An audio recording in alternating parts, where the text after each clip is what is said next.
Reality کو دیکھ کر پالیسیاں بنانے کا حکم دیتا ہے. اسلام میں کوئی ایک طریقہ دین کی اشاعت کا یا دین پر چلانے کا ضروری نہیں ہے. اتنی لچک رکھی ہے, جس زمانے میں جو طریقہ اسلام کو دنیا میں غالب کرنے کے لیے سوٹیبل ہوگا وہ طریقہ اختیار کرو. ہمارے پیغمبر صلی اللہ علیہ وسلم کی سیرت سے ہمیں یہ پتا چلتا ہے. مثال کے طور پر آپ دیکھ لو, سب سے پہلے خلیفہ کون تھے؟ حضرت ابو بکر. اب کچھ لوگ کہتے ہیں جمہوریت کفر ہے, جمہوریت کفر ہے, جمہوریت کفر ہے. حضرت ابو بکر تلوار کی طاقت سے بنے تھے یا جمہوری طریقے سے بنے تھے؟ زیادہ تر لوگ کس کو پسند کرتے تھے؟ حضرت ابو بکر کو. حضرت ابو بکر نے اپنے بعد جمہوری طریقہ نہیں رکھا. انہوں نے دیکھا کہ میرے بعد اس امت کے لیے عمر بن خطاب سے زیادہ کوئی سوٹیبل نہیں ہے. انہوں نے کہا عمر بن خطاب ہی ہیں. یہاں جمہوریت گئی, بھیج دو نا اس کو دل لینے.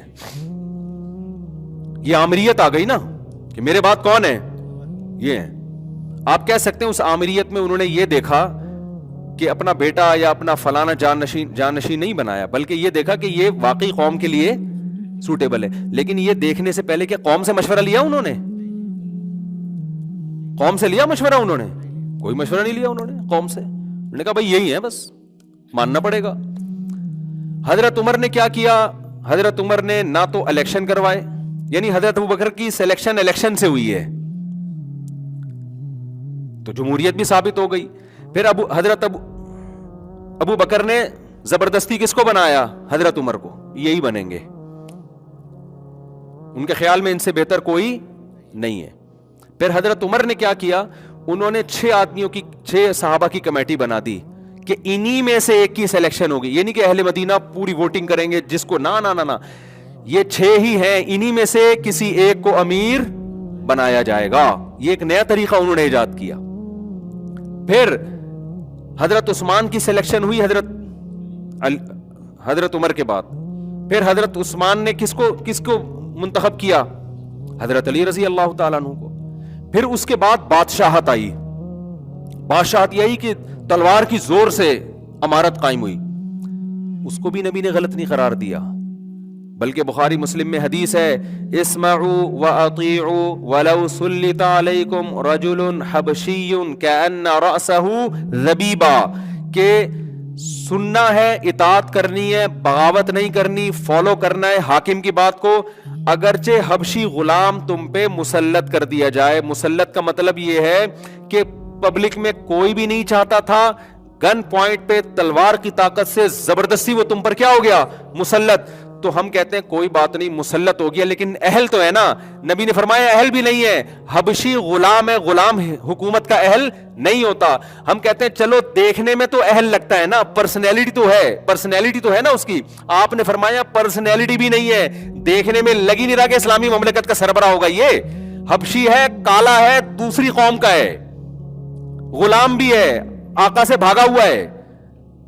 نہیں آئی بات سمجھ میں؟ غلام تو کچھ کر ہی نہیں سکتا شرن, اس کے تمام تصرفات کیا ہیں؟ کالعدم. غلام 1 کروڑ روپے بھی غلام کو کوئی ہدیہ دے گا نا تو وہ کس کا ہوگا؟ آقا کا ہوگا. بالکل ناجائز کی, آقا کی پرمیشن کے بغیر تلوار لے کے قوم کو لے کے پورے ملک پہ قبضہ کر لیا اس نے. آپ نے فرمایا جب ہو گیا نا قبضہ, پاور, اختیارات جب اس کے ہاتھ میں آ گئے ہیں, تو طریقہ اس کا 100% ناجائز تھا, لیکن اس کے باوجود بھی آپ نے, اور پھر پرسنالٹی بھی نہیں ہے, اس کا سر ایسے پچکا ہوا ہے جیسے کشمش. انگور ہوتا ہے ذرا اٹریکٹیو, کشمش کہتے ہیں سارا انگور کا پانی نکل جائے نا تو اٹریکشن ہی ختم. ایسے پچکا ہوا سر ہے کہ آدمی کو شرم آ رہی ہے اس کو بتاتے ہوئے کہ ہمارا وزیر اعظم ہے یہ ہمارا حاکم ہے, یہ ہمارا خلیفہ ہے. یہ آپ نے فرمایا جب بن گیا نا, پاور میں آ گیا, جب اس کے پاس حکومت کی لگام آ گئی. حاکم کی ڈیفینیشن یہ جس کے پاس پاور و اختیارات ہوں. جب ہے تو اب دوبارہ اس کے خلاف بغاوت, یعنی اس نے تو غلط کیا, لیکن جب کیا اب اس پروسیس کو دوبارہ دہران, اب اسی کو مانو. کیوں؟ جو اس نے غلط کیا نا, اب اگر اس کو ٹھیک کرنے کی کوشش کرو گے تو یہ اس سے بھی زیادہ غلط ہو جائے گا. جیسے کہ لیبیا میں ہوا, عراق میں ہوا. صدام حسین کے خلاف کتنے لوگ بولتے تھے, آج اس صدام حسین کو یاد کر کر کے رو رہے ہیں کہ یار ظالم تھا, جیسا بھی تھا. یہ حالات تو نہیں تھے نا. لیبیا کے صدر قذافی کو سارے قوم بری بھلی کہہ رہی تھی, بغاوت ہوئی ہے, اب کہہ رہے یار کم از کم یہ حالات تو نہیں تھے نا لیبیا میں جو اب ہیں. وہ خلافت کے نام پہ یا مہنگائی کے نام پہ بغاوت ہوئی ہے اور اس صدر کو مارا ہے. نتیجہ کیا نکلا کہ لیبیا کے سارے وسائل پر کنٹرول کس کا ہو گیا؟ غیروں کا. اب کہہ رہے یار جیسا بھی تھا اتنا برا تو نہیں تھا نا جتنے اب مسلط ہوئے ہیں. تو یاد رکھو جو پاکستان میں خلافت کے نام پہ حکومت کا تختہ الٹنے کی صراحتاً بات کرتا ہے یا اشارتاً بات کرتا ہے؟ بات صراحتاً نہیں کرتے, ان کو پتا ہے دھر لیے جائیں گے فوراً. بعض گھما گھما کے خلافت ہونی چاہیے, جمہوریت کفر ہے, ہم اس کا حصہ نہیں بن سکتے. نہ جمہوریت کفر ہے نہ خلافت کفر ہے. جس زمانے میں جو طریقہ سوٹیبل اور آپ کے لیے قابل عمل ہو وہی طریقہ عین اسلام ہے. آئی بات سمجھ میں کہ نہیں آئی ہے؟ جو یوسف علیہ السلام نے کیا کیا ہے مصر میں, کیا حکومت کا تختہ الٹایا آپ نے؟ کیا ہو گیا بھائی؟ دیکھو یوسف علیہ السلام نے کیا کیا ہے, نہ کوئی تختہ الٹنے کی کوشش کی, کیونکہ مصر میں کتنے تھوڑے سے تو لوگ ہیں, تھوڑے سے ایمان والے لوگ ہیں, بادشاہ کافروں کی حکومت ہے. تو یوسف علیہ السلام نے تو مصر کے قوانین کو فالو کیا, ایک دن بغاوت کی بات نہیں کی ہے. بلکہ کیسے عجیب الفاظ ہیں, انہو ربی احسن مثوایا. جب عزیز مصر کی بیوی نے زنا کی کوشش کی تو یوسف علیہ السلام نے کہا یہ جو اس کا شوہر ہے نا, ربی سے مراد ہے جس نے مجھے یہاں ٹھکانہ دیا, اس نے مجھے بڑا اچھا ٹھکانہ دیا ہے محل میں اس کے ساتھ خیانت. میں نے پیرس میں لوگوں کو یہ حدیث سنائی کہ یوسف, یہ قرآن کی آیت سنائی کہ یوسف علیہ السلام کہہ رہے ہیں کہ اس غیر مسلم بادشاہ نے اپنے محل میں اچھا ٹھکانہ دیا ہے, میں احسان فراموشی نہیں کروں گا. میں نے کہا ان ملکوں نے تم لوگوں کو نیشنلٹی دی ہے, صحیح ہے نا, بہترین خاندانی ٹھکانہ دیا ہے. تم یہاں خلافت کے نام پہ, بغاوت کے نام پہ ان کے ساتھ ناانصافی مت کرنا, ان کا احسان مانو اور اس کے قوانین کو فالو کرو. جو یوسف علیہ السلام, ہمیں قرآن میں تمام قسم کی سیرتیں ملتی ہیں. اللہ نے غیر مسلم کے ساتھ کیا, اس ریاست میں کیا کرنا ہے اس کا بھی طریقہ بتا دیا. جہاد کا ایک ٹائم ہے, ایک پاور ہونی چاہیے آپ کے پاس, ایک مضبوط فوج ہونی چاہیے آپ کے پاس, ایک سسٹم ہونا چاہیے. جیسے مدینہ میں چاروں طرف معاہدے ہو رہے ہیں نا, مدینہ میں تو لڑائیاں مسلط کی گئی ہیں, خود تو آپ نے جنگ ٹالنے کی کوشش کی ہے. جب آپ کی ایک مضبوط ریاست بن گئی, ایک بہترین طاقتور فوج تیار ہو گئی ہے, اس کے بعد آپ صلی اللہ علیہ وسلم نے مکہ پہ حملہ کیا ہے, اٹیک کیا ہے. 4 آدمی کہیں یونیورسٹی میں جمع ہوتے ہیں چائے کے کھوکے پہ نا, یہ بھی یونیورسٹی پڑھتا ہے نا, یہ بتاتا رہتا ہے, چائے کے کھوکے پہ 4 آدمی جمع ہوں گے, تھوڑا دین کی طرف اول تو آتے نہیں ہیں, آتے ہیں تو پھر ادھر کو نکل جاتے ہیں. ایسا ہی ہے نا آپ کے یہاں, شاید اقرا میں ایسا نہیں ہوگا, کہ کراچی یونیورسٹی میں بہت ہو رہا ہے ایسے. تو 4 آدمی جمع ہوتے ہیں, وہ تھوڑا دین پر آئے, داڑھی واڑی رکھ لی, تبلیغ میں وقت لگا لیا, تبلیغ میں وقت لگا کر آئے, تو پھر ان کو 6 آدمی گھیر لیتے ہیں, آ جاؤ بھائی ادھر آ جاؤ, تم بتاؤ خلافت قائم کرنا فرض ہے یا نہیں ہے؟ یہ کب تک لوگوں کو نماز روزے کی ترغیب دیتے رہو گے, بالوں کے بال صاف کیا کرو اور یوں کیا کرو؟ یہ کیا ہے یار, یہ کیا؟ اصل تو نظام ہے, نظام, سسٹم. دودھ پتی کے پیسے ان کے پاس نہیں ہوتے, وہ چندہ لیا ہوا ہوتا ہے انہوں نے. تو مروائیں گے بھائی تمہیں, مروائیں گے تمہیں. تو گراؤنڈ ریئلٹی کو دیکھ کر جو پالیسیاں بنتی ہیں وہ پائیدار ہوتی ہیں. جو گراؤنڈ ریئلٹی کو دیکھ کر کام نہیں ہوتا تو دلائل ہر ایک کو مل جاتے ہیں. تو اسی ریاست تمہیں ملی ہے, اگر تم نے خلافت کے نام پہ اس ریاست کو تباہ کرنے کی کوشش کی تو خدا کی قسم اس سے بھی جاؤ گے. یہ کوئی خیر کی امیدیں نہ لگانا, پھر اس سے بھی برباد ہو جاؤ گے. اسی کو ٹھیک کرنے کی کوشش کرو. لوگ کہتے ہیں ٹھیک نہیں ہو رہی, تو جو کام نہیں ہو رہا اس کو اس طریقے سے کرنا کہ اس سے بھی زیادہ غلط ہو جائے.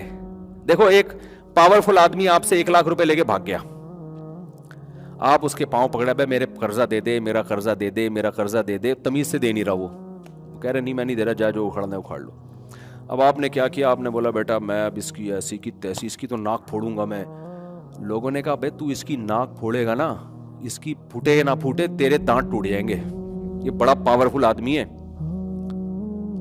آپ جواب میں کہہ رہے ہیں یار تو ایسے تو پھر میں ایسے ہی بیٹھا رہا ہوں, ایسے تو کچھ ہونے والا ہی نہیں ہے, ایسے تو میرے پیسے ڈوب جائیں گے.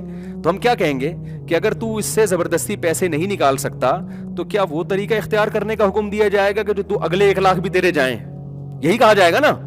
یا تو 2 کروڑ کے دانت لگے ہوئے یہ بھی تیرے جائیں, اس سے پیسے پھر بھی نہیں نکلیں گے.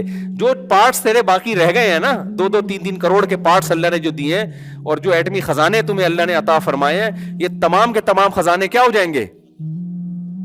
یہ بہت باریک لفظ ہے ایٹمی خزانے، اس میں بہت مفہوم اس کا بہت وسیع ہے، کبھی تنہائی میں غور کیجئے گا. جو اللہ نے جتنے بھی قسم کے خزانے دیے وہ سارے کیا ہو جائیں گے؟ ایٹمی طاقت ہے نا پاکستان، اس کی بات کر رہا ہوں میں، کہ وہ خزانے کیا ہو جائیں گے؟ تباہ ہو جائیں گے اگر پاکستان کے خلاف آپ نے کچھ کیا. تو یہی کچھ ہو رہا ہے میرے بھائی. ریاست بہت پاورفل ہوتی ہے. کوئی بھی آپ کو کسی نے کچھ پرچی دی مجھے اور میرا بڑا مذاق اڑایا نا واٹس ایپ پہ، کسی نے کہا کہ میں جہاد کرنا چاہتا ہوں، تو میں نے کہا پاکستان آرمی جوائن کر لو، تو بڑا مذاق اڑایا نا کسی نے واٹس ایپ پہ میرے خلاف بہت چلا ہے کہ یہ دیکھو حکومت کے پٹھو. بھائی دیکھو، جب پاکستان کی نہیں اوور آل بات کر رہا ہوں، کسی ریاست کے اندر اگر کوئی جہاد کر رہا ہے نا تو یا تو ریاست کی پرمیشن سے کر رہا ہے یا پرمیشن کے بغیر کر رہا ہے. پرمیشن سے کر رہا ہے تو وہ ریاست ہی کے لوگ کروا رہے ہوتے ہیں اوپر. پرمیشن کے بغیر کر رہا ہے تو اگر کر رہا ہے نا تو اس کا مطلب ریاست کھیل رہی ہے اس سے کہ ابھی تھوڑا کرنے دو، 4-6 ہو جائیں گے تو پکڑ کے اکٹھے ہی اندر کر دیں گے. کیونکہ دنیا میں کوئی کنٹری، کوئی ریاست مسلح تحریک چلانے کی ملک کے اندر اجازت نہیں دیتی ہے، کوئی ریاست نہیں دیتی. اگر دی بھی ہے نا اس نے تو سمجھ لو کوئی بہت بڑا گیم تمہارے ساتھ ہونے والا ہے، بہت بہت خطرناک گیم ہونے والا ہے. اس نے کھلی چھوٹ دی ہوئی ہے کہ 2-4 آدمیوں کو کیا پکڑ کے اندر کریں، ہول سیل کے حساب سے اکٹھے ہی پکڑ کے اندر کر لیں گے. اس لیے میں نے نوجوانوں کو بربادی سے بچانے کے لیے کہ ریاست پاکستان ایک ریاست یہاں کے جہاد کی بات کر رہا ہوں، پوری دنیا کی بات تھوڑی کر رہا تھا میں اپنی پرچی میں. جب مجھ سے پرچی آئی نا کہ میں جہاد تو نہیں ہوں، تو پاکستان کی بات کر رہا ہے نا، وہ پوری دنیا کی میں بات نہیں کر رہا، پوری دنیا کی بات نہیں کر رہا میں.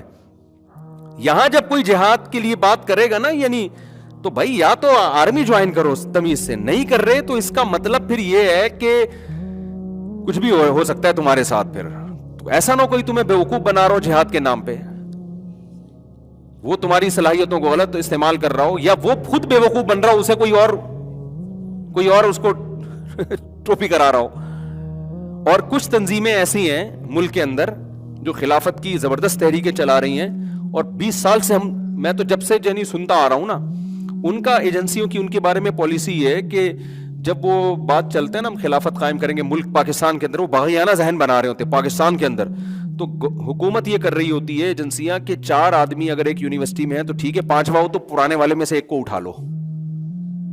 نہیں یہی بات سمجھ میں، 4 ہو گئے 5 ہو گئے، کہتے ہیں برداشت ہے، جیل میں بھی اتنا مسئلہ ہے ہمارے لیے، کہاں روٹی پانی کھلانی پڑے گی، تو ابھی 5-6 بیٹھے ہوئے دودھ پتی پی رہے ہیں، تھوڑا سا چلنے دو. تو جب چھٹا ہوگا نا ان کو پتا ہے اب یہ برداشت سے کیا ہو رہے ہیں باہر، نئے والے کو نہیں اٹھاتے، پرانے میں سے ایک کو کیا کر دیتے ہیں، شارٹ. تو کہتے ہیں عظیم قربانیاں ہمارے لیڈر دے رہے ہیں، جیلوں میں بھرے ہوئے ہیں اور ہمارے عظیم لوگ ہیں، ہمارے حضرت جی کو 20 سال کے بعد اٹھا لیا گیا ہے، اب ہم اس کو انشاءاللہ کنٹینیو کریں گے. او بھائی کنٹینیو تو تم کرو گے نا تو تم بھی 6, 7, 8 تک جب پہنچو گے تو پرانے 2 مارکیٹ سے کیا ہو جائیں گے. گورنمنٹ بہت پاورفل ہوتی ہے، تو یا تو سیدھا فوج میں چلے جاؤ، بارڈر کی حفاظت کرو. آپ کہہ سکتے ہو فوج میں بہت 2 نمبر لوگ بھی ہیں تو آپ 1 نمبر چلے جاؤ، فوج نے کوئی پابندی تھوڑی لگائی ہے. ISSB کا جو بھی امتحان دے گا وہ کلیئر ہو جائے گا. داڑھی والے جائیں گے تو مذہبی رجحان بنے گا، لبرل لوگ جائیں گے تو لبرل آرمی بن جائے گی. وہ تو آپ کے اچھا لوگ یہاں کہتے ہیں یہ ہو ہی نہیں سکتا، سلیکشن میں مذہبی لوگوں کو رکھتے ہی نہیں ہے. یہ مشاہدے کے خلاف ہے، یہ مشاہدے. آپ کو یقین نہیں آتا، میں آرمی میں اتنے بڑے لیول کے آفیسر سے آپ کو ملوا سکتا ہوں جو تہجد گزار ہیں، رمضان میں تراویح، ہر طرح کے لوگ ہیں، کرپٹ بھی ہیں، ایماندار بھی ہیں، دیندار بھی ہیں، لبرل بھی ہیں. تو جس طرح کی پبلک جائے گی اسی طرح کی پبلک آگے آئے گی. تو یہ آپ کے پاس بہترین راستہ ہے کہ ملک میں اگر آپ چاہتے ہو کہ ہمارا ملک صحیح اسلامی نہج پہ جائے تو یہ جو قانونی ادارے ہیں ان میں اپنے بچوں کو بھرتی کرنا شروع کرو. آپ بجائے اس کے کہ فوج کے خلاف فوج کو پٹخ کے نئی فوج لے کر آؤ، یہ نہیں ہو سکتا، ناممکن ہے. بہتر نہیں ہے کہ ایک سلیکشن کا طریقہ رکھا ہے نا، تمیز سے آؤ. کہتے ہیں ISSB کلیئر کرو، انٹر ہونا چاہیے، اتنے آپ کی باڈی کا اتنا قد ہونا چاہیے اور وغیرہ وغیرہ، وہ ساری اس پہ آپ پورے اتر جاؤ. آپ کہتے ہو بغیر سفارش کے نہیں ہوتا، 2-4 سفارشیں بھی لگوا دو یار، ٹھیک ہے نا. غلط ہے، سفارش نہیں ہونی چاہیے. فوج میں سفارش کا نظام ہے لیکن اتنا نہیں ہے کہ نااہل بھرتی ہو جائے. 2 اہل ہوں گے نا تو ان میں جو سفارش والا ہوگا ہو سکتا ہے وہ آگے نکل جائے، لیکن ہوگا وہ اہل. ایسا نہیں ہوتا کہ وہ نظر ہی نہیں آ رہا. ڈرائیونگ لائسنس میں جو مل رہا ہوتا ہے نا، اندھوں کو بھی لائسنس مل رہا ہوتا ہے، وہاں ایسی سفارش چل رہی ہوتی ہے. گورنمنٹ کے دیگر اداروں میں خطرناک سفارشیں چل رہی ہیں، فوج میں بھی چلتی ہوگی سفارش، لیکن اتنی نہیں ہے کہ ایک لنگڑا کمیشن آفیسر یا شوگر کا پیشنٹ چلا جائے, وہ کہتے ہیں یہ بھی ہے, دونوں سلیکشن کے قابل ہے, اس کا پوا آ گیا تو اس کو کر دو, اس کو فیل کر دو. یہ ہو سکتا ہے بھائی قابلیت. اور ابھی تو آرمی کے جو چیف آئے ہیں وہ تو یتیم تھے یار, وہ تو اپنی قابلیت کی بیس پہ وہاں تک پہنچے ہیں. ان کی تو آپ ہسٹری پڑھ لو. تو میں اتنا کوئی اس کے فیور نہیں کر رہا, ساری چیزیں ہو رہی ہوتی ہیں, ایک نمبری بھی ہوتی ہے, دو نمبری بھی ہوتی ہے, لیکن اس دو نمبری کو ختم کرنے کا طریقہ یہ ہے کہ تمیز سے پڑھ لکھ کے جو ایک پروسیس ہے اس سے گزر کے آپ فوج میں جاؤ, آپ چیف آف آرمی اسٹاف بننے کی کوشش کرو. اور یہ جو آپ نے نیگیٹیوی پھیلائی ہے کہ یہ ہم بن ہی نہیں سکتے, یہ تو امریکہ کی طرف سے فیصلے ہوتے ہیں, تو ہو سکتا ہے امریکہ کیا اسرائیل کی طرف سے ہوتے ہوں, لیکن یہ تبصرہ آپ کا یہاں بیٹھ کے نہیں سنا جائے گا. آپ ذرا اپر لیول پہ جا کے دیکھو ہو کیا رہا ہے. اس کے بعد پھینکنے والے مارکیٹ میں ہول سیل کے حساب سے موجود ہیں. ابھی مجھ سے ایک صاحب ملے, بڑی زبردست گپ شپ ہو رہی تھی, کہہ رہے تھے آپ کو پتا ہے بیلجیم میں جنرل باجوہ کی کتنی پراپرٹی اور یہ سب, اب آپ نے دیکھا کھربوں روپے کی پراپرٹی بنا لی. میری نہ باجوہ صاحب سے کوئی رشتہ داری ہے, نہ میں کو باجوہ صاحب کا کوئی حمایت کا مجھے کوئی پیسے ملتے ہیں. میں نے کہا بھائی بات اصل میں یہ ہے کہ آپ کہہ رہے ہیں 10 کروڑ یا 20 کروڑ کی, ہو سکتا ہے 40 کروڑ کی بنائی ہو. کتنے کی بنائی ہو؟ 40 کروڑ کی. اور ہو سکتا ہے بیلجیم کے علاوہ بھی ہو سکتا ہے بہت سارے کنٹریز میں کھانچے کھول دیوں اور آدھا پیسہ ملک کا ہو سکتا ہے وہاں, لیکن آپ کی سورس آف نالج ہے کیا؟ میں نے کہا نہ میں باجوہ صاحب کی حمایت کر رہا ہوں نہ مخالفت کر رہا ہوں, لیکن یہ پتا کہاں سے چلا آپ کو کہ اتنے کروڑوں روپے کی پراپرٹی وہاں بنائی ہے؟ بس یہ مجھے بتا دو آپ. میں نے کہا میں حمایت نہیں کر رہا, ہو سکتا ہے جتنی کرپشن آپ ڈال رہے ہو نا اس سے ڈبل کی ہو, لیکن جب تک میرے بھائی مستند معلومات نہیں ہے نا, لا تقف ما لیس لک بہ علم, قرآن کہہ رہا ہے وداؤٹ دلیل کوئی دعویٰ کرنے کی تمہیں اجازت نہیں ہے, تو چپ رہو. میں حمایت تھوڑی کر رہا ہوں, نہ میں نے حمایت کی نہ مخالفت کی. میں نے کہا مجھے نہیں پتا. وہ کہہ رہے ہیں آپ بتا دیں پھر کیا آپ کے پاس نالج ہے. میں نے کہا نہیں ہے میرے پاس نالج. میں بھی تو سفر میں بیلجیم تو گیا ہی نہیں, میں مختلف ملکوں میں گیا, بیلجیم نہیں جانا ہوا میرا. تو کیوں نہیں گیا, وہ اندھیرے اتنے یار, اتنے لمبی راتیں, آدمی تھک گیا. میں نے کہا بھائی دن چاہیے ہمیں, سورج چاہیے. اب گرمیوں میں ارادہ ہے دیکھیں, تو ویزا تو ہے نا, اب تو جب مرضی چلے جاؤ. تو ہو سکتا ہے اس سے کیا ڈبل کی ہو, لیکن یہ میں نے کہا میرے بھائی نہ مجھے یہ پتا ہے کہ کرپشن کی ہے, نہ مجھے یہ پتا ہے کہ کرپشن نہیں کی. مجھے نہیں پتا, میں کہہ دوں گا نہیں پتا, میری بخشش ہو جائے گی. اللہ پوچھے گا بتا باجوہ کیسا آدمی تھا, میں کہوں گا اللہ مجھے بالکل بھی پتا نہیں. گوگل پہ کچھ مل رہا تھا, کچھ گالیاں آ رہی تھی, کچھ تعریفیں آ رہی تھی, میرے پاس نہ ٹائم تھا تجزیہ کرنے کا, نہ میرے پاس فرصت تھی. تو اس لیے اللہ کہے گا ٹھیک ہے بھائی ایسا لگتا ہے. لیکن آپ جب بولو گے کہ ایماندار تھا تو اللہ پوچھے گا آپ کے پاس کیا دلیل ہے. آپ جب بولو گے کرپشن کی ہے تو اللہ پوچھے گا آپ کے پاس کیا دلیل ہے. تو سیاسی اختلافات تو وہ تو